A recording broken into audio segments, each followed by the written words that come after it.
Os ninivitas eram o povo que habitava a cidade de Nínive, que era a capital da antiga Assíria, localizada no que hoje é o norte do Iraque. Eles ficaram conhecidos na Bíblia principalmente com o ministério do profeta Jonas, que foi enviado por Deus àquela cidade para transmitir uma mensagem de condenação. Mas quem eram os ninivitas? O que fizeram para obter uma punição severa de Deus? Porque o profeta Jonas, no primeiro momento, decidiu fugir de sua missão. É o que você vai ver no vídeo de hoje.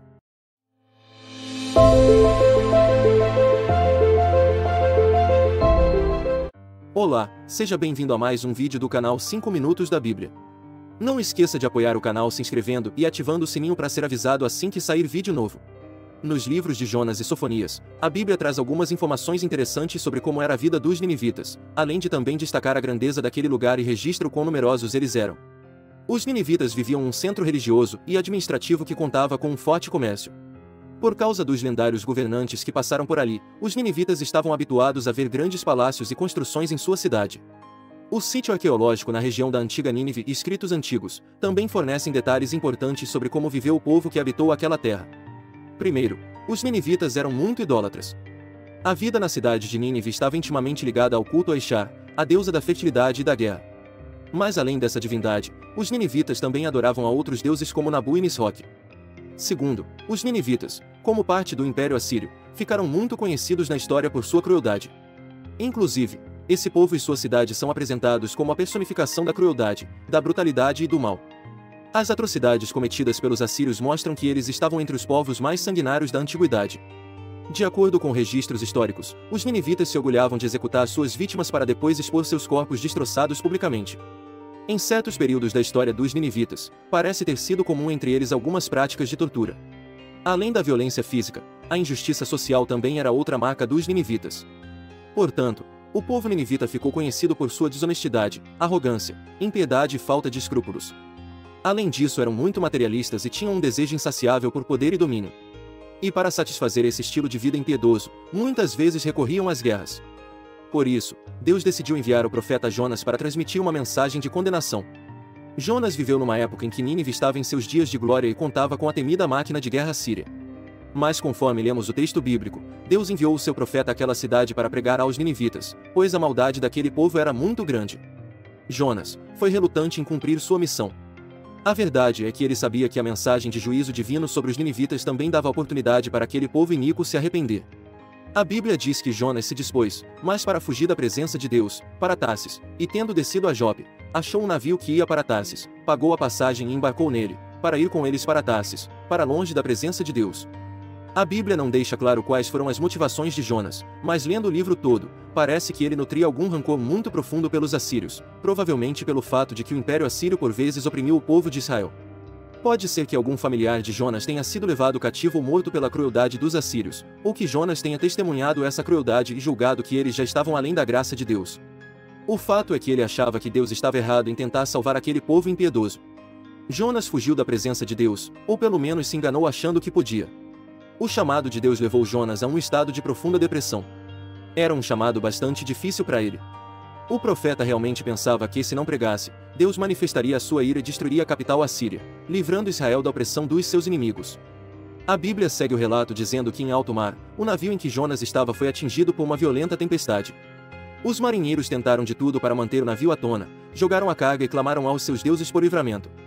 Enquanto isso, Jonas, para esquecer a angústia em que estava mergulhado, dormia profundamente no porão.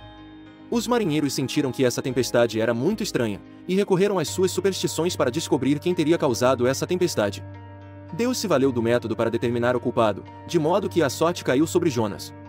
O profeta admitiu sua culpa perante os marinheiros e pediu que fosse lançado ao mar, só então, a tempestade se acalmaria. Quando Jonas foi lançado ao mar, a fúria da tempestade se acalmou e Deus se fez conhecer àqueles marinheiros. Foi então que deparou Deus um grande peixe, para que tragasse a Jonas, e esteve Jonas 3 dias e 3 noites no ventre do peixe. Que tipo de peixe realmente engoliu Jonas? A Bíblia não indica se o peixe foi criado por Deus para a ocasião, ou se ele usou algum já existente capaz de engolir um homem. O hebraico usa uma palavra genérica para peixe. Mas quando Jesus falou sobre esse relato, Mateus usou a palavra grega ketos, que significa monstro do mar. O que é importante saber é que Jonas não foi apenas engolido, como permaneceu vivo por 3 dias e 3 noites, no ventre do peixe. Jonas pensava que ia morrer, por isso, orou a Deus citando os Salmos. A oração de Jonas foi um sincero pedido de perdão, firmado na fé absoluta de libertação que só Deus podia prover. Então Deus mandou que o peixe expelisse Jonas para a terra firme, exatamente próximo a Nínive, insistindo que ele deveria ir a essa cidade para anunciar o que Deus ordenara. Quando finalmente Jonas chegou à cidade de Nínive, ele proclamou a mensagem que Deus lhe ordenou. Jonas entrou na cidade e pregou. Conforme diz a Bíblia, caminhou um dia inteiro dizendo assim: dentro de 40 dias Nínive será destruída. 40 dias foi o prazo que Deus lhes deu para reconhecerem sua maldade e se submeterem à sua vontade. A Bíblia descreve em detalhes específicos como as pessoas reagiram, começando pelo rei e descendo até os homens do povo. As seguintes palavras foram registradas nas Escrituras: e os homens de Nínive creram em Deus, e proclamaram um jejum, e vestiram-se de saco, desde o maior deles até o menor. A notícia chegou também ao rei de Nínive, e ele se levantou do seu trono e, despindo-se do seu manto e cobrindo-se de saco, sentou-se sobre cinzas.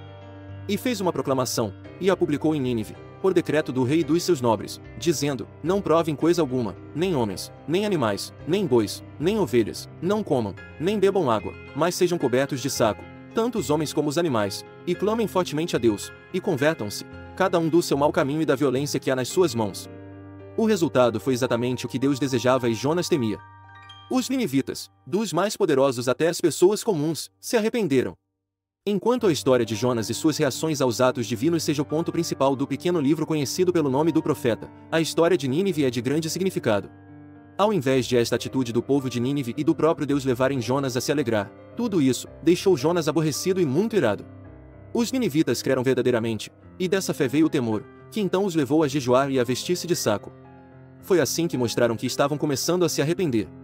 Em absoluto contraste com as pessoas de Sodoma, os ninivitas não só não se opuseram a Deus, mas também mostraram claramente o seu arrependimento por meio de seu comportamento e ações. Isso, é claro, foi algo que todas as pessoas de Nínive fizeram, não só os homens comuns, até mesmo o rei não foi exceção. Aos olhos de Deus eles haviam se arrependido sinceramente, não apenas porque haviam feito súplicas sinceras a ele e confessado seus pecados diante dele, mas também porque haviam abandonado sua má conduta.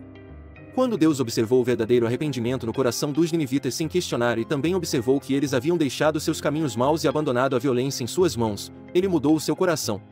Ou seja, a conduta, o comportamento, bem como sua verdadeira confissão e arrependimento de pecados no coração delas, fizeram Deus mudar as suas intenções e retirar a sua decisão de destruir a cidade.